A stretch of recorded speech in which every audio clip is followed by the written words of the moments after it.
Hey, what's up, all? Wardrobe McMurray here. We're doing a little play testing of a convention game that McMurray's going to put on at a local thing here this weekend. So let's. Of course, we're playtesting it now. We're playtesting it now, just a week away, but that's good. It'll be cool. It's kind of a last minute entry because he got work off and he can do it, so he's going to do it. We're going to play WWII Games Fistful of Lead Bigger Battles using Flames of War bases, Germans against airborne and glider troops, Normandy area, 82nd Airborne. You know, these are not bocages or hedgerows and trees, forest things. We won't go over a whole lot here, but basically we'll play test. I'll come back occasionally and just see how it's going. Maybe I'll just do afterwards. But McMurray, you wanted to explain real quick kind of how we're doing with the bigger battles and stuff. So instead of trying to keep track of casualties on each base with casualty caps or something like that, basically what you have is the same as, you know, functionally as 1, 2, 3, 4, 5, 6, 7 28 millimeter miniatures. So, you know, 6 riflemen or whatnot, and then an NCO figure. We're pulling entire bases as casualties. All right. The idea there being is you still get the feel and the look of a bigger game. So you've got a couple platoons of infantry, you know, detachment commander, company commander, if you want to call it. You've got an anti-tank, a light anti-tank gun, and then some sort of vehicle over here. The Germans have a 250 with the Pak 37 on it. And over on this side, they have a 4.7 centimeter Pak T Alf Panzer Kampfwagen 35RF on a term, which is a French 37 millimeter light anti-tank gun from the very early war, on top of a Renault R35, I believe, with the home-built just superstructure on it, not actually a turret. Same idea though, same, you know, 2 infantry platoons, light anti-tank gun. There you go. We got static divisions. We don't have anything super cool up here. On this side, we've got glider infantry. So these are minorly understrength platoons, right? So 2 platoons of them. We've got a commander again, an M8 Greyhound that has managed to punch through, as well as a bazooka team.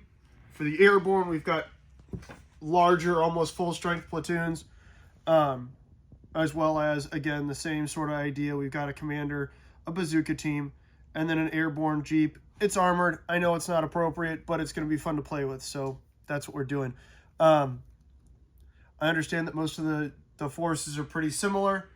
It's a convention game. People haven't played it before. It needs to be easy to understand. They will also be based on Saturday. Beautiful. All right, we'll play test out. We'll see how it goes. And then what I hope to do is I hope to be there Saturday and kind of help him run it, and I'll hopefully get some game footage. That's the hope. Oh yeah, real quick, the scenario.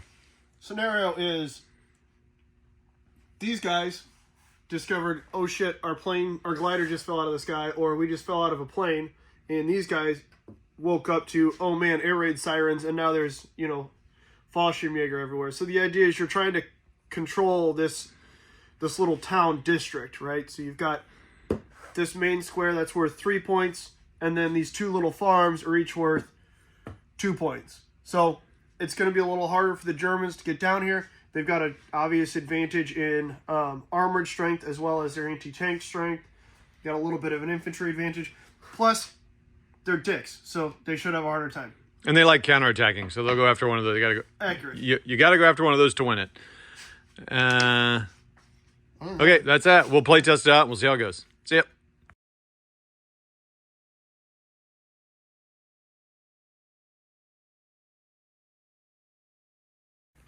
Okay, everybody. So the play test is finished.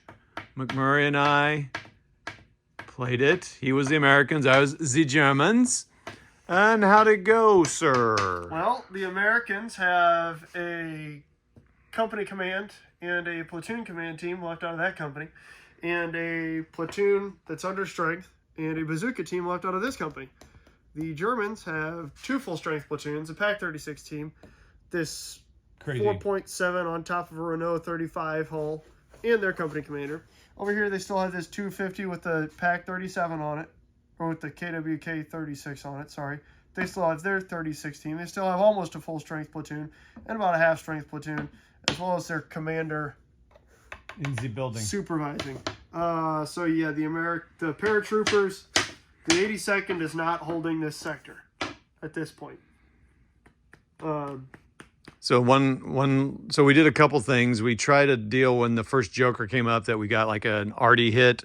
The winning side could put a marker. You rolled a D10 for deviation. And, if it's a 3-inch template, then we just do the normal roll. But of course it missed. I put it in the middle of some stuff, and Andrew thought, you could put a smoke marker there instead, just to block view for a turn. And honestly, that'll probably be used as a balancing mechanic in the game. So if it looks like one side's doing really well, the other side will get that if it pops up. I think that first Joker is going to be what brings the German armor on. Yeah. So that they don't, because the Americans, they have armor. They've got an M8 Greyhound, and then they've got, like I said, an armored Jeep over here. So that's really not, between that and the fact that their main hard anti-tank assets are bazooka teams that are drastically shorter ranged, I think that'll really help out to balance a little bit. Do we want to talk about the victory condition? Or we did that? Yeah, so remember, this is worth 3. For the Germans, well, for both sides, worth 3. And then the American players were saying, I'm going to tell in their mission brief that each of these farms is worth 1 point. So the Americans are thinking they need to take this village from the Germans, or the Germans are just going to win by default. The German player mission brief is going to say that this village is worth 3 points, and each of these farms are worth 2 points. So they're going to think they need to take at least one of these 2 farms to win the game, or the Americans can just walk on and sit. So hopefully that makes a pretty interesting dynamic of driving that attack and forcing each side into action, as opposed to just kind of coming up and batting things back and forth. So my initial plan as the Germans was to actually go strong on that side, because these were smaller units, and kind of hold the town over here. That's smart.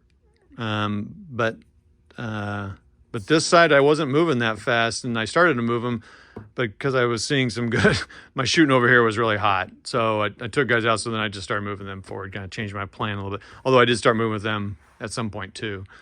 But when I saw how bad it was getting. So yeah, keeping the armor out, because one of my that armor took out his Jeep right away.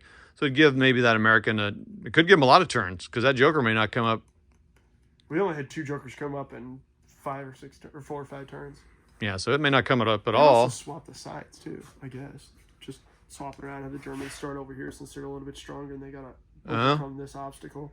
Oh, that's interesting. Yeah.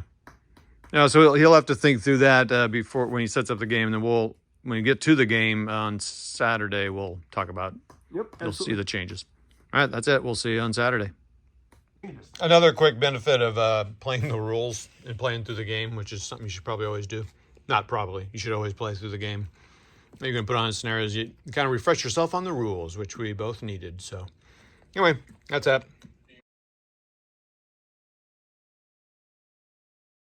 Okay, one of the important steps about running a convention game is actually starting the car and driving to the convention. Oh yeah, baby. So here we are in the time in between games, setting up for the next game. Here we are. They had a really good turnout. I think they had 50 people, so it's pretty good. All right, and there it is, set up, ready to go. We got the cards out, got the player aids, we got the orders. So let's take a look at the orders. Okay, give you a second to take a look at that. So basically the Americans are coming in on this side. It's a little different than our test. So you can see that this is worth 3 points and each of these are worth 2. Basically you gotta win points. So basically you need to take that and one of those to get 5 to win.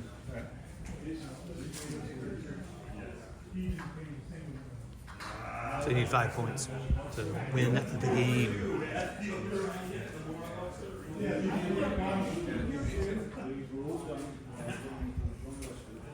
at the cards. You know, the German tanks aren't going to sit there very long.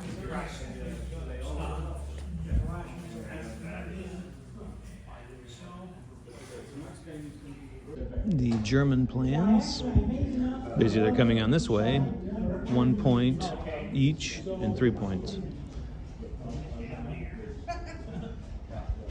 so that they are incentivized to get up there and take that town, just like the Americans are incentivized to come back here. I like the little maps hand drawn by McMurray. It's pretty cool. And then here are the Helmut von Motorrad. They're going to get their vehicles in on a Joker. Okay, that's it until we find out who's playing or if nobody's playing. Also, Miniature Market is live streaming it. So what I'm going to do is I'll link to their video. Obviously, this isn't live streaming, so I'll link to their video. We'll see how it goes. We got 5 minutes to showtime and 0 players. It happens. All right, so we got 2 players here, Mark and Dave, so that's cool. So McMurray there's playing one of the Germans, and I'm playing the Americans, and I'm just going to play as aggressive as possible. So just like last time, although we did just wipe out with some artillery those Americans, but it's not looking great for the Americans. I'm being aggressive and going up this side, and he's kind of holding the town here with all of his troops. So it's up to me to capture that for us to win the game. It might happen because I wiped out his guy here. Not wiped him out, but cleared out a lot. So I can get over there and hold that building and be good. He's going to bang. All right, so the game finished. I don't know. I guess the Germans won, sort of, but it was kind of a draw. We had 3 points. They had 2. They just owned those, and we just owned that. I lost all my guys. He still had 2 units left. But I don't know. Andrew and I'll give our thoughts when we're all done tearing down here. It went better than our playtest game. Our playtest game, remember, the Germans wiped out the Americans pretty handily. Here, it went down, lasted a little longer, so that was good. That's it. What's up, everyone? Wardrobe here with the McMurray. We ran a convention game, as you know. I don't need to go into this intro, so I can probably cut all this out because you're going to already see a video about all that stuff. All right, let's start over. Take 2.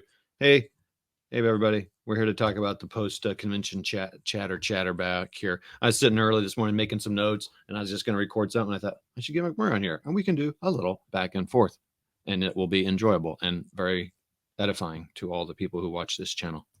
It'll be like watching Donnybrook. I don't know what that means. I don't get the reference. Really? Should I let me make a note? Donnybrook. Never mind. We're good. I'm embarrassed. You're good.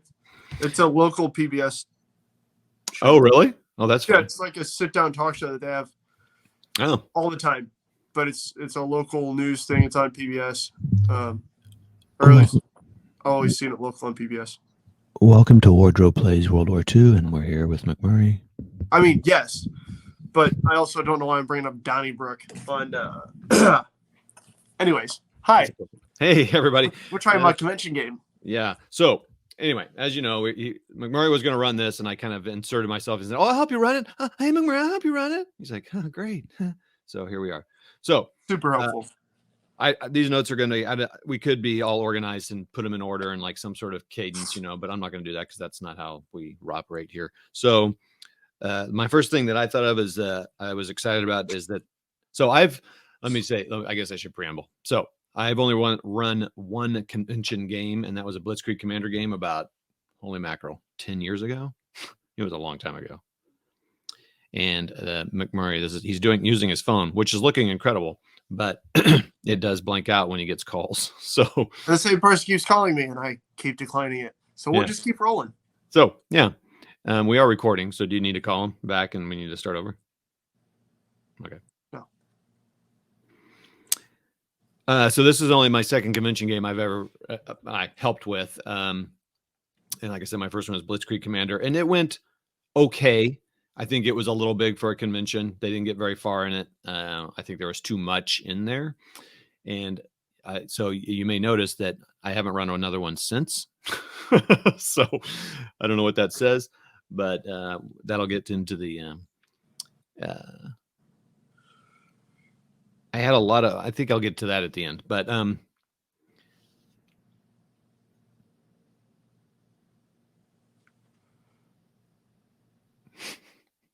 you sure you don't want to call him? Yes. Okay.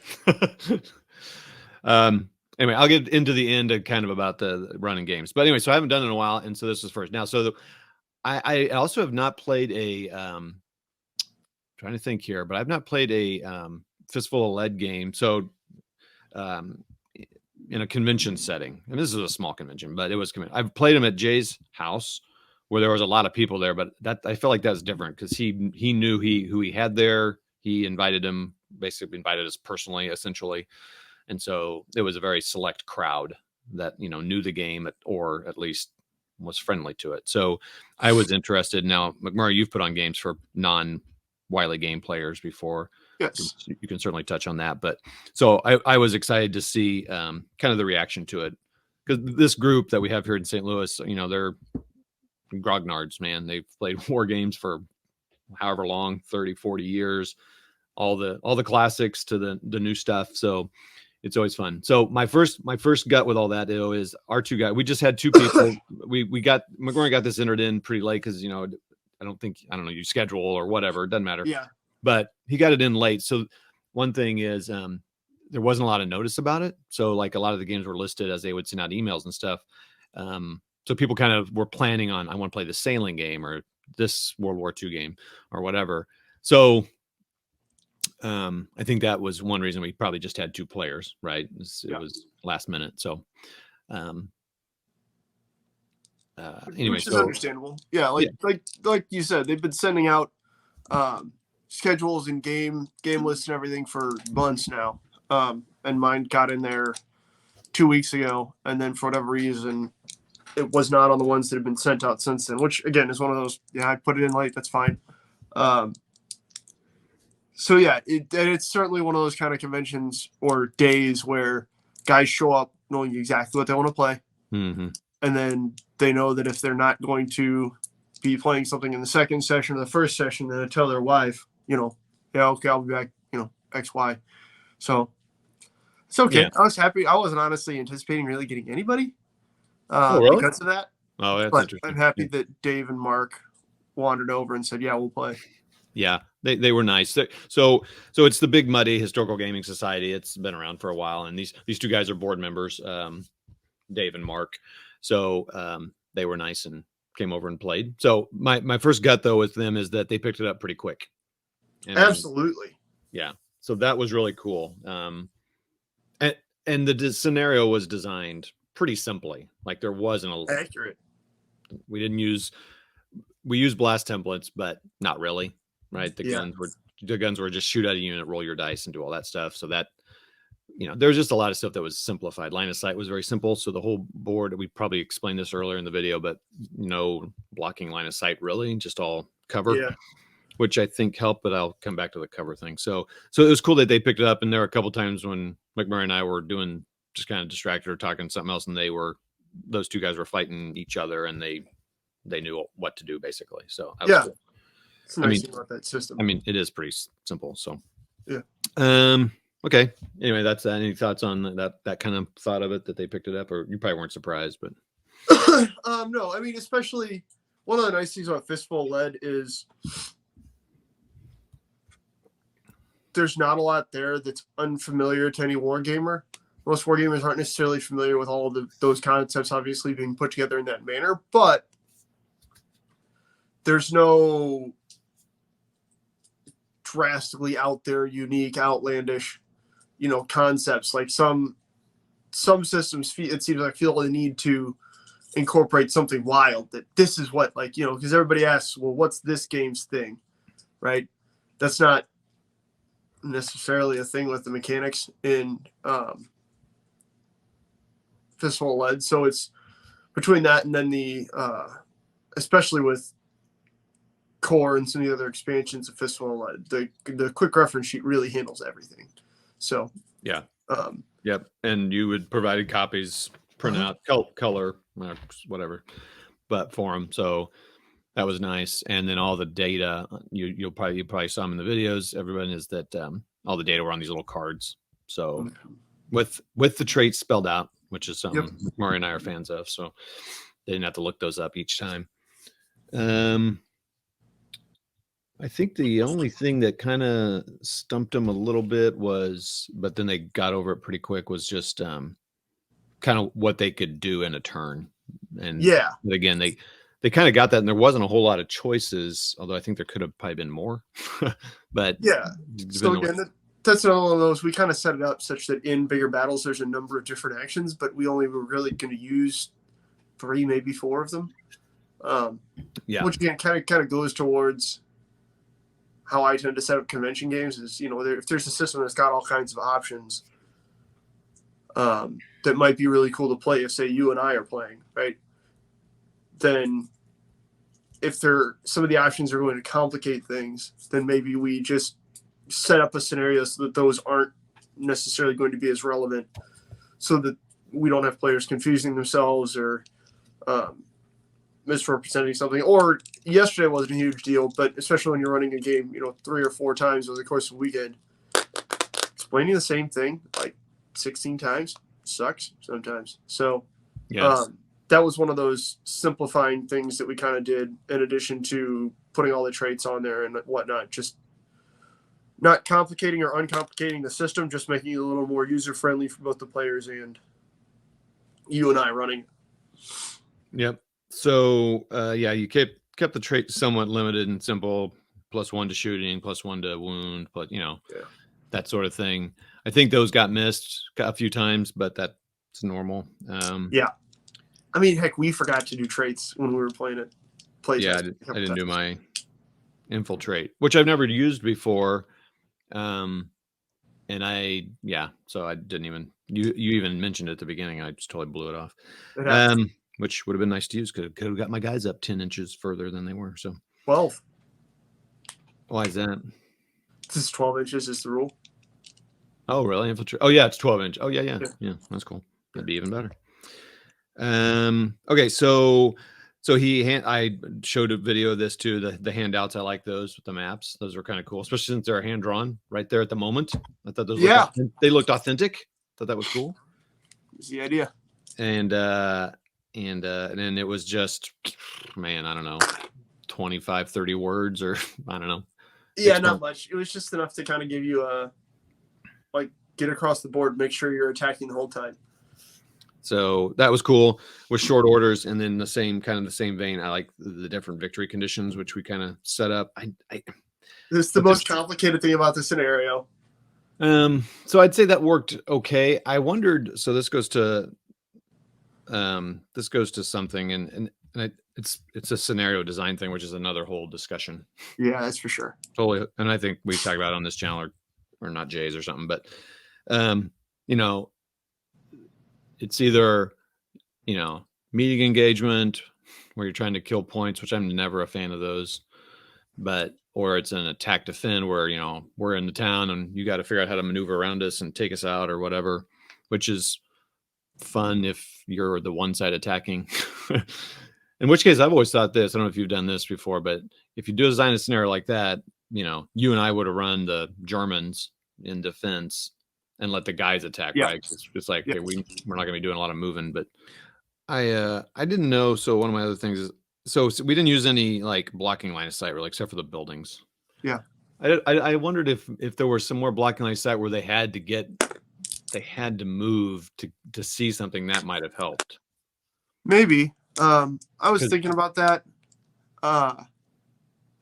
Then it would stop being like, okay, I just need to get within range, and now I can just shoot. It's like, well, yeah, you can over there. You might have your support back here, but Yeah, I was thinking about with the hedgerows that we had, or the hedges along the road. I was thinking about it, right? And they were real weird about it because they're, again, kind of grognardy. So they saw that the hedges saw bushes along roads, heard this was Normandy, and assumed they were hedgerows. So they were going to be impenetrable. They'd be stronger than a bunker, and you couldn't see over them in a P-47.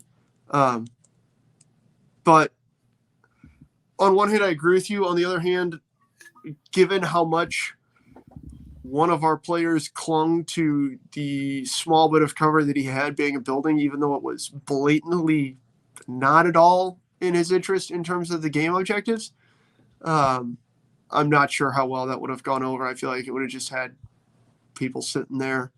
to a I don't certain know. extent, they get to have a say in the game that they play as well. You know what I mean? Yeah. Yeah. I mean, if that's enjoyable, that's enjoyable. Yeah, I mean, if that's what they want to do with their gameplay, then that's what they want to do with their gameplay. And So we had when we play tested it, which you'll see, which you saw earlier, the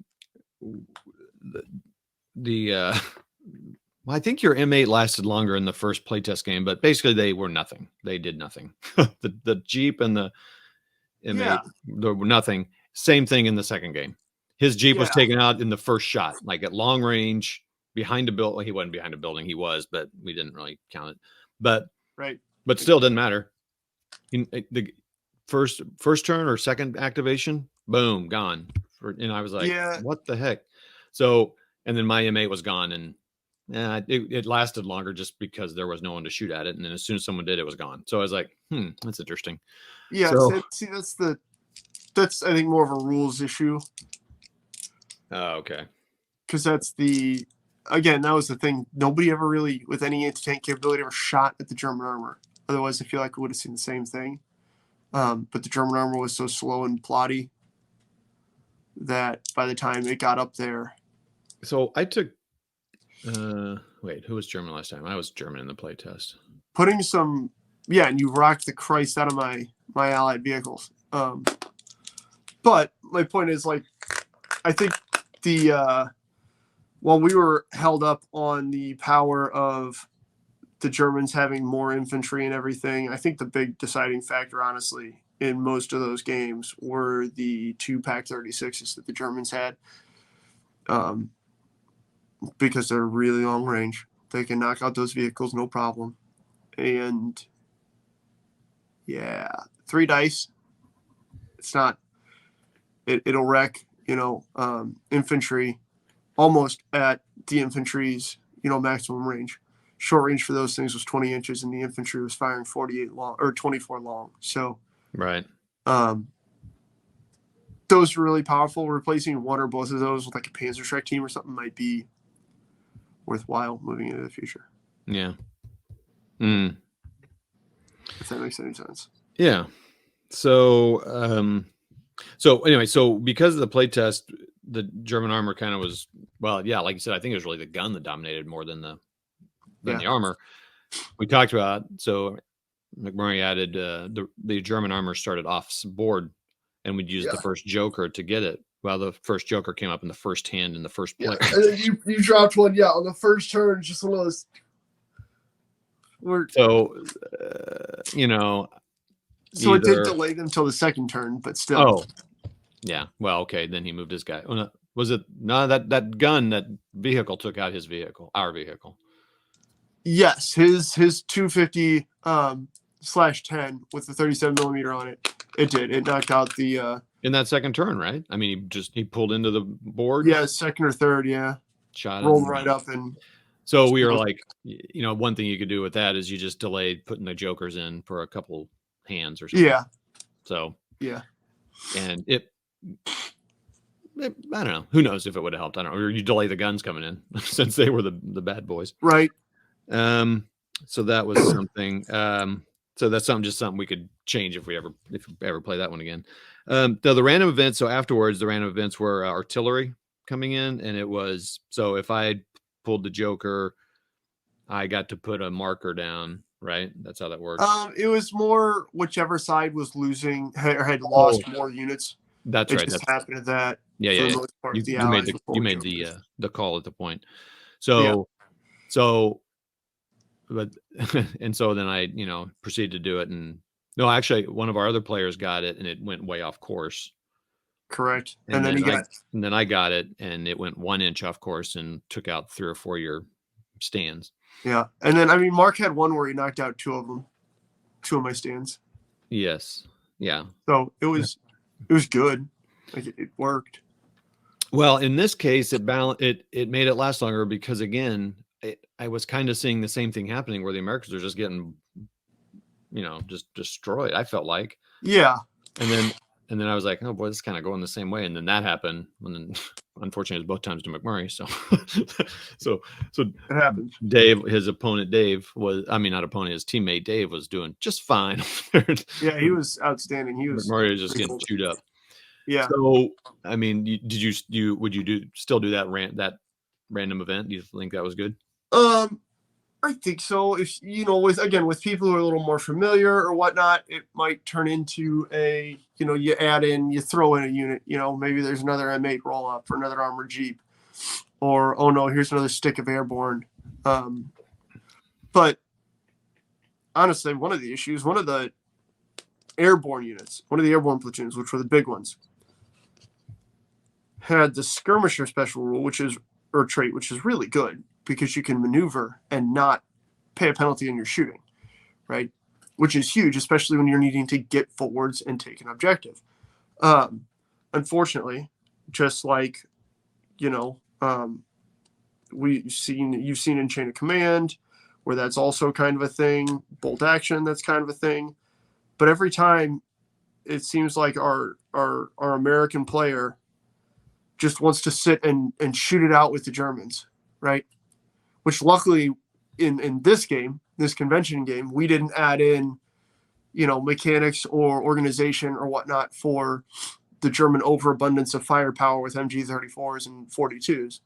Because that always winds up terrible for the American. And it seems like every game, the first few times you play it, the American just wants to sit and get into a firefight, which is one of those, it's not how this works. You need to maneuver and shoot, because that's what's going to win the game, especially in this game. That was the whole point. That big old platoon of 7, stands could very easily make that different move, where not only do they get into short range with that extra movement, but then they don't pay the penalty, and then that's a just devastating round of shooting. But you never see the American player do that. Yeah. Right? So when we play tested, I used my small glider guys to go into that town and hold the village and start shooting at your guys coming around that side to the right side, my right side. And I took that bigger one. I started to move forward, but then I started getting impact on you, where I was like, well, I guess I'll just sit here and plunk at him as he moves across that field, because you got to the open area first. So that, well, and then I started moving when I started to see it weaken up, but then that ended. But so what would have been bad is if that armor, well, you were doing it but if that artillery had hit my guys, oh boy, those small glider units, that would have been toast, and it would have been bad news. Yeah. Let's see here. The bazookas seemed I think this happened. No, you shot him. I guess I shot him at the infantry, but I didn't do anything against the armor. Because I was never in range. Because this time we applied the proximity rule, which I ignored the first time around, where you had to shoot your closest enemy. Oh, we didn't do that the first game in our play test, but here we did. Mm-hmm. So that made a little bit of a difference. It did. I'm still in favor of ignoring that for tanks, but I think the limited range on the bazookas really caused problems. I mean, that is interesting. It's like it's almost like if you're kind of an anti-armor weapon, your first priority would be the tank. You're not going to shoot at an infantry squad. Yeah, and again, I mean, that's something that I know we've done in the past, and that is the thing in other game systems, which makes sense, right? Because there's a great big steel thing that's being loud and puke and fire out at you and explosions and stuff. You're going to shoot at that thing, to a certain extent, before you even shoot. Yeah, for sure. Infantry that might be closer. But again, I think in that game, both Dave and I knew that the bazookas were there, and we held back a little bit the increased range, because then the Pac 36s, their short range was the max range for a bazooka, which makes sense. It's correct, it's accurate, but it's something we might need to fix for the Americans in the future. The range of the bazooka? Not necessarily the range, but maybe adding in something else, swapping out one of the bazookas for something. I got you. A different. I don't know, just some sort of, maybe an alternate hard counter to armor, because they had one 37 millimeter on the on the M8, but that was the only thing that had any kind of range to it in terms of anti-tank weapons. So maybe adding another bazooka or two. You can add there's a trait that allow you to add a special weapon to a infantry platoon. So maybe doing that and adding a bazooka to each of those infantry platoons would have been a good idea. The support weapon one? Yeah, I don't remember what it is, but yeah, that'll allow you to basically what it's for is specifically for taking a missile launcher, bazooka type weapon, or a machine gun in a unit. So that might be a good one to add in there in the future. That way, each one of those infantry, because your infantry absolutely got close enough to shoot at me. They absolutely could have lit me up with a bazooka had they had one. So that might be something to put down on the table in the future. You know what I mean? Yeah. Because then you'd have 4 bazookas on the Allied side, and then you would have that special weapon opened up for something else. Yeah, squad support weapon in the core Bigger Battles book is I guess I better not say core, but in Bigger Battles book is Where'd I put it? 12 to 24, and you can use 2 or 3 dice. If you use 3, then it's an ammo hog. Has that ammo hog trait. Yeah. So yeah, that's something you. Well, I guess there's where's missile launcher? There it is. Missile launcher 12 to 24. Missile launcher ranges would be adjusted by period. Oh, okay, yeah, blah blah blah. So missile launcher. So you could do that too. Yeah, I mean, we could also do something like change the Germans to their command teams having Panzerfausts that are 1 shot and 6 to 12. It again, it's just part of the tinkering. I think that we, having watched the players, they did not have any problem whatsoever with the level of complication that we had. Yep. I think adding a Panzerfaust, to each German command team in each platoon would be fine. The nice thing is using those little 28 millimeter single Panzerfaust. You just put that on the base, and then when it's fired, you just take it off the base. Kind of like I do in bolt action or chain of command when I have to keep track of who has Panzerfausts. Right. Yeah. And then that would open it up for either a 3rd infantry platoon for each company, or something else. Whatever you're looking for. If you want to add in a different infantry unit, like I've got some Luftwaffe ground troops, stuff like that. Yeah. But yeah, it was kind of one of those. I had not played a huge amount of Fistful of Lead with these guys, especially in that setting. Like I've taken Fistful of Lead up to the individual days and stuff like that. And so those guys that played Fistful of Lead in a private setting, when somebody's putting on a game at their house. But I never played one just with the general populace of Big Muddy. And I feel like we had 2 of the guys who might have caused us the biggest trouble in Big Muddy if they were going to cause trouble, and it wasn't an issue. So yeah, it's absolutely something we can add in the future. And I'm looking forward to. They so just to mention here, so Bigger Bat or Fistful of Lead has gained some traction here locally. There are more people, like, no thanks to someone on this stream here or this recording, constantly playing it, always be playing. But it is cool. I've seen other people outside, like Ray and his son and other people leading, like they lead a lot of games. So what was cool, as you saw in the video, that they were leading a World War II Fistful of Lead combat. They were focused on the TV show, which was cool, and I think they named their characters, all that and stuff. But so that was and honestly, it's been fun watching that. What's that? It has. Sorry, I didn't mean to interrupt there. Oh no, so it's been getting traction. So a few of the people that came up, I said, "Have you played, Fistful of Lead?" Oh yeah, I've played it. So yeah, it's kind of cool. It wasn't completely foreign. So yeah. And honestly, if I had my brain working and my stuff together, I would have gotten with Ray and asked what he was doing so that we could work that into the game that we played. Yeah. Well, again, just more planning and Yeah, exactly. If it was more than 2 weeks of, oh crap, I'm putting this on now, let's go. But well, I think it's cool to show how easy it is to do it because I had the terrain, you had the minis, and you kind of already thought through the battle. So that was, or thought through it in the 2 weeks. I don't know when you did it, but yeah, enough. Yeah. So that was cool. Let's see here.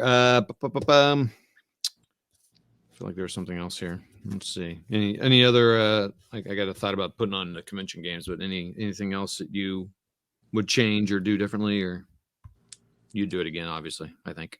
Yeah, I mean, obviously, yeah, I'm going to. I intend to. Not necessarily with that scenario and with more figures. But this brainstorming has certainly helped. I think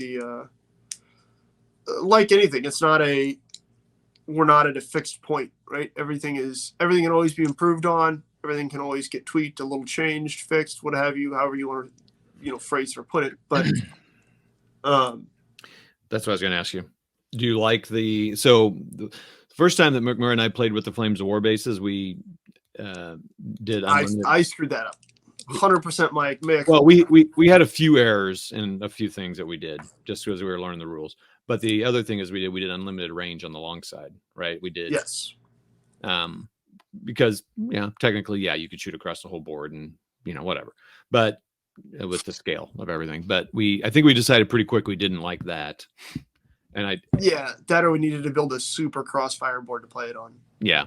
So which makes sense. That's one of those things that comes with unlimited ranges. There's a reason you have to build that board in crossfire, and it's because there's unlimited ranges. Anyway, sorry. Would you continue to put them on like that, or would you go back to the 10 guys in a squad or whatever? Or which way do you prefer? Or Flames of War bases or 10 guys in a squad? You know what I mean? The individual. Honestly, it depends. If I'm playing in 28 mil, obviously single bases are the way to go. 15s, I have a bunch of single base 15s. Go back, watch our Jean Blogat videos with Chain of Command. We could absolutely do that. It doesn't really bother me. I feel like you're still, with 15s, especially single base for the most part, you're still playing the same scope of game for the most part, or at least with my collection. Yeah. Or our collections that you would in 28. I think it'd be really cool to have a huge, we could go out to the garage and play on the 4x10 Flames of War style game, right? With Flames of War bases using bigger battles or what have you. That could be pretty awesome. With random stuff happening, I feel like actually setting a game in Era Court or in Market Garden would work really well for that, because you could have everything going on and you'd have swirling masses of stuff, but then randomly out of the fog, here's this guy's, and okay, so your force is coming in off of this road. There you go. I like the Flames of War bases because they look the part to give you a bigger game. It's a way to cheat into playing a battalion-sized, company-sized game. Right.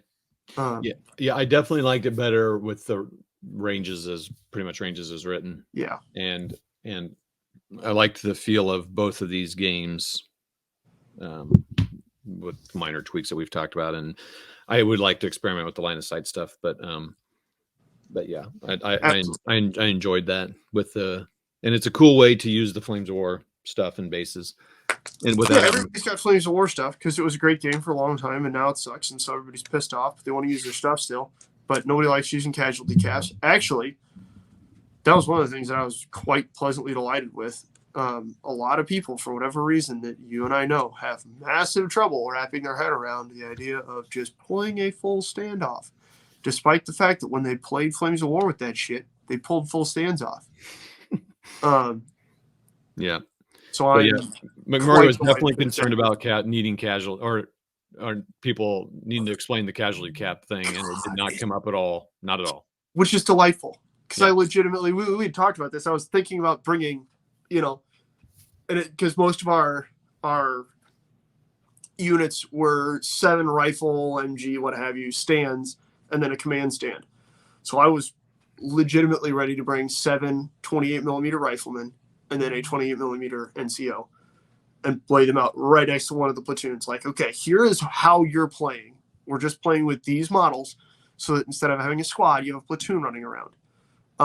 But to my pleasant delight, like I said, apparently the people we usually play with are knuckle dragging mongoloids, because Dave and Mark had absolutely no problem no question, no. Well, what about this? What about this? It was just a Yep. Okay. that's how we're playing.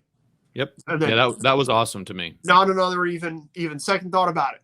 No, where are the casualty cabs? Or anything like that. Nope. Perfect. Yeah, that was fun. Delightful. Well,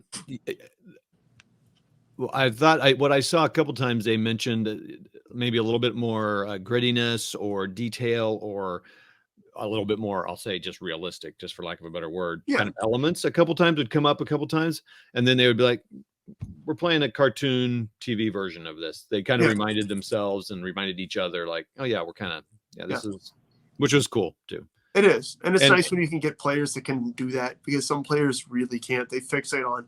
Well, I mean, that's why people, putting on a fantasy or like what Jay and his crews do, which is just, gonzo crazy, whatever stuff. You're not going to get that because there is no reality. So that was why I enjoyed doing Victorian sci-fi for the longest time, because as soon as anyone was like, well, actually, it's like, well, actually, they're sitting on boats made of liftwood. So why don't you take your stuff and go somewhere else? Yeah, so it is a risk you take going historical with stuff like this, but that's pretty much all I'm going to ever play. So anyway, I think it went well. Just a couple last, so McMurray, one way to do that is he named his, characters like, Captain von Pinkelstinkle or whatever, and kind of goofy names. That always helps. I don't know how much that played or didn't play. I didn't hear him commenting or on those names, so I don't even know if they noticed. So that helps. And there's probably some other things you could do to kind of, like in the way you graphically represent the game, you could like, if you had a sign or something like some people have, we didn't have that, but you could design it such that, we're here to have a fun time. And you can also just say it like, hey, we're simulating a TV show here. So there's some things that are kind of. Yeah. And I mean, the last game I put on there with Nazis and stuff in it, everybody had to wear a dinosaur hat. And that helped. It's as goofy as that. But when everybody has to wear, let me grab one. I'm not going to grab one because the box is pretty buried. But when everyone has to wear a little kid's party, like foam dinosaur hat, it really goes a long way to driving out the players that you don't want to play with. So what do you mean I have to wear a dinosaur hat? You are playing a group of dinosaurs. You will wear a dinosaur hat. Yeah. I don't want to do that. Well, then you don't need to play. Sorry. This is for fun people. Yeah. Yep. I almost offered each of them the opportunity to, as the American player, I was going to offer a +1 modifier on one die roll of their choice every turn. And the same thing to the German player. If the American player wore a hot dog costume and the German player wore a bratwurst costume, which you better believe were in my car. If Dave Harrison wanted to put on a hot dog suit for a +1 modifier every turn, which I feel like there's probably a 50-50 chance, like he certainly wouldn't want to wear a hot dog suit, but that +1, baby. That was going to be my if somebody looked like they were going to take this way too seriously, I was going to offer that to somebody else. But yeah. So at the same time, as much as I thought the guys weren't going to go for the dinosaur hats during Eat Hitler, they went nuts for the dinosaur hats during Eat Hitler, and every single one of them took it home with them. So, yeah, that's cool. Yeah. All right. Let's see. My only other thoughts was I think I liked running a game with someone else, and again, I kind of inserted myself into running it. So, but no, that's fine. I was delighted when you just added on that. Yeah, I'm going to help you run this. Outstanding, because I was going to default to you anyways. So it was, I really enjoyed it because then it took some of the pressure off of it. And McMurray's got way more experience running convention games, and he's also a little bit more relaxed than I am. I'm a little uptight, so it was nice to take that. That was good, and it was fun doing. I like running them. I think some of the pressure of doing it all kind of weighs on me a little bit because you want to make it a fun game and all that stuff. And it's like, chill out, bro. So honestly, it's infinitely easier and more simple. Not even that. It's just easier to get over that hump when there's a second person there. Even just knowing that somebody else is there, like an experienced player. You know what I mean? Yeah. Yeah, that was just nice. And then, we kind of just naturally divided. I started just doing the cards all the time. And one thing we did say, and I took a picture of this and I probably already showed it, but I did like Ray's. Oh yeah. So what happened is the miniature market game room didn't have soundproofing or a sound anything. sound It's loud. anything. So it It's was just super loud in there. it was an echo chamber. So it was, I mean, terribly loud. So he created these like big cards with 8 and then the Suit order underneath spades, the diamonds, yeah. whatever, so you could see the order. I think the only improvement I would have made is to make those symbols bigger and just, you know, so you could see them cover. But he said it helped him because he could just hold it up, and then when you sit on the table, everyone again can see like, oh crap, 8s are up. Which is why we use those huge cards as well. Well, yeah. So McMurray had jumbo cards. Not they were smaller than the cards he had to show that, but they were like jumbo index card sized, not ordinary playing card sized. They were like double. 3x5 card. Yeah, so that helped. So they're nursing home cards. I would probably do that every time because again, it's just more chunk to hold on to, and you don't lose the cards. And but the card with the hand up is good because one, they can see it because in case they are hard of hearing or whatever, and then also when it's just sitting on the table, you can look there and say because you get distracted as a player. No matter. Well, thanks, man. I think we went a little longer than I'd planned, but that's all right. I mean, hopefully we stayed relatively on topic. I'm sorry. Go play at your convention games. Put on a convention game. Don't be afraid. Don't be afraid. Go on, try it. Don't be afraid like little Toddy. If you're familiar with the rules, you'll be able to figure it out and help people out and help them play. So find a game you like. Well, and go show I'll tell you what, it certainly helps if you want to, you know, put a game on at your house and have your trusted friends over and put it on for them and tell them to give you honest feedback, and especially people who've played in convention games, and they can help you out with that. Absolutely. Because I can understand it's a little unnerving. So anyway, all right, everybody have a good whatever day this is you're watching, and we'll chat later. See you. Bye, guys. A couple other things I want to add here at the end is we, not Jay at his channel is doing a series called Getting Ready for a Convention Game, Running a Convention Game. And it actually got me, the reason I shot this, because I thought, oh, that'd be kind of cool if I could actually show us getting ready for one. I'm sure we didn't do anything he talked about, but that's that. But anyway, go check his video. It'll be in the show notes. Another video is Miniature Market's trying to, I think they're considering getting their YouTube channel going, but I think it's just total proof. I think they're just trying things out. But so they shot video of the whole thing. You know, again, it's a proof of concept, so there's things about it. The sound, sometimes it is good, sometimes the video. He was having trouble with cameras, but he was trying to learn things. So, but I'll link to that too. I think it's cool. We're one of the main featured ones in the afternoon game, and you can kind of scroll around and see what you see and just kind of see how the game played in real life and see if we were just lying. Anyway, that's that. Go check out those two channels, Miniature Market and Not Jay. I'll, again, put the show in the show notes. Thanks a lot, all. See ya.